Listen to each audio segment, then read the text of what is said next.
નમસ્કાર, હું છું પ્રેરણા. આપ છો રાષ્ટ્રીય ઇન્ડિયા ન્યૂઝ ગુજરાતના મહત્વના સમાચારની શરૂઆત કરીએ તો ગુજરાતમાં જાહેર કરાયેલા રેડ એલર્ટને પગલે વડોદરા મહાનગરપાલિકા અને જિલ્લા વહીવટીતંત્ર સંપૂર્ણ સતર્ક બન્યું છે.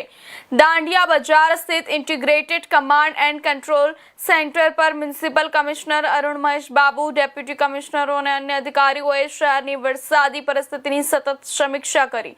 શહેરના વિવિધ વિસ્તારોમાં લગાવવામાં આવેલા સીસીટીવી કેમેરા અને ફિલ્ડ ટીમો મારફતે 24 કલાક નજર રાખવામાં આવી રહી છે. મ્યુનિસિપલ કમિશનર અરુણ મહેશ બાબુએ જણાવ્યું કે હાલમાં કાલાઘોડા ખાતે વિશ્વામિત્રી નદીનું જળસ્તર 7 ફૂટ છે, જ્યારે 28 ફૂટ સુધીની સપાટી સુરક્ષિત માનવામાં આવે છે.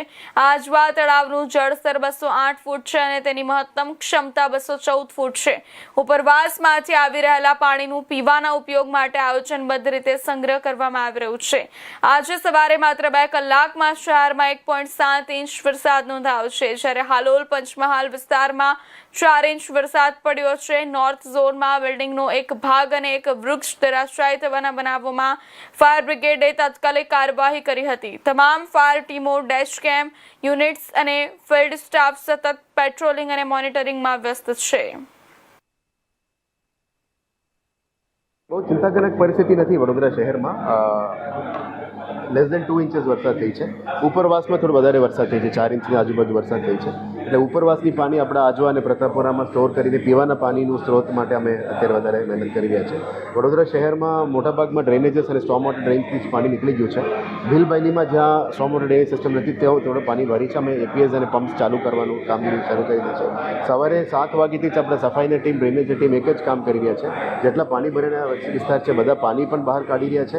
સફાઈ કરીને રોડ રસ્તા ક્લીન રાખી રહ્યા છે, જેથી કરીને પબ્લિકનું અડચણરૂપ ના થાય. અમારા ફાયરના ટીમ્સ પણ ડેશ કેમ્સ ઓન કરીને તમામ વિસ્તારમાં ફિલ્ડમાં છે, જેથી કરીને લાઈવ ઇનપુટ પણ આપણે આવી શકે. જે ડેશ કેમ્પમાં વોટરલોગિંગની હાઈ સ્પોટ્સ આવે છે ત્યારે ત્યાંના એસિસ્ટન્ટ કમિશનર ડીઝને પણ જાણ કરીને પાણી નિકાલનું કામગીરી કરી રહ્યા છે. આજે સાંજે ફરી 2 કલાકનું એક આગાહી છે વડોદરા શહેરમાં, અને કાલે વડોદરા જિલ્લામાં પણ થોડું આગાહી છે. એટલે બેકઅપ માટે વડોદરા જિલ્લા વહીવટીતંત્ર તરફથી SDRF, NDRF બધું રાખવામાં આવી છે. પણ અત્યારે શહેરમાં બહુ એવું પરિસ્થિતિ નથી, છતાં પણ અમારું ફાયરના ટીમ્સ અને તમામ QRT ટીમ્સ કામમાં લાગ્યા છે. આજે શહેર પોલીસ તરફથી પણ જવાનો આપણા સાથે જોડવાના છે. કોઈ પણ વસ્તુને પહોંચી વળવા માટે અને સાવચેતીના ભાગરૂપે અમારા QRT ટીમ્સ ફિલ્ડમાં છે.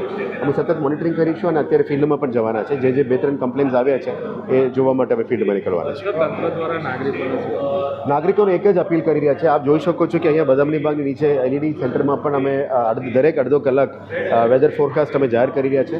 પબ્લિક એડ્રેસ સિસ્ટમમાંથી અમારા 42 સ્પીકર સિસ્ટમ છે, એનાથી અલગ અલગ વિસ્તારમાં બહાર ના નીકળવા માટે અને રેડ એલર્ટની જાહેરાત અમે કરતા જ આવી રહ્યા છે.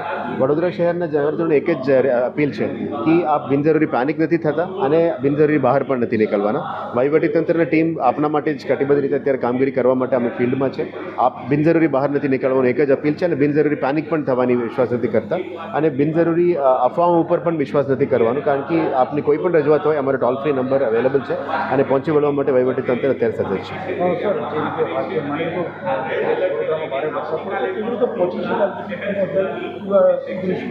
આપણા ક્વિક રેસ્પોન્સ ટીમ દરેક વોર્ડમાં છે, એટલે 5 મેમ્બરના ટીમ ઓલમોસ્ટ 101 લોકો ક્વિક રિએક્શન ટીમ ફિલ્ડમાં છે.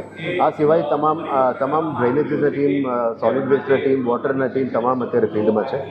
એટલે ઓલમોસ્ટ વડોદરા શહેરના ઓલમોસ્ટ 12,000 આપણે સ્ટાફ છે બધાને રજા પણ રદ કરવામાં આવી છે. કોઈ પણ સંજોગોમાં ટીમ તરીકે કામગીરી કરવા માટે સૂચના આપી છે અને સતત રિવ્યૂ પણ કરી રહ્યા છે. અમારી વોકી ટોકી સિસ્ટમ્સમાં પણ રિવ્યૂ ચાલી રહ્યા છે, અને સાંજે અડધો કલાક તમામ DMCs પણ એમની ટીમની ફિલ્ડ વિઝિટ પછી સિચ્યુએશન કેવી રીતે છે એનું પણ રિવ્યૂ અત્યારે કરવામાં માટે સૂચના આપી છે.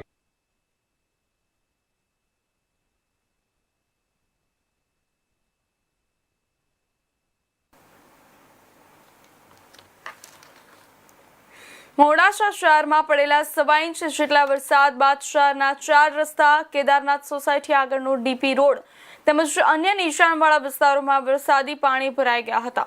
માત્ર 1 જ કલાકના વરસાદ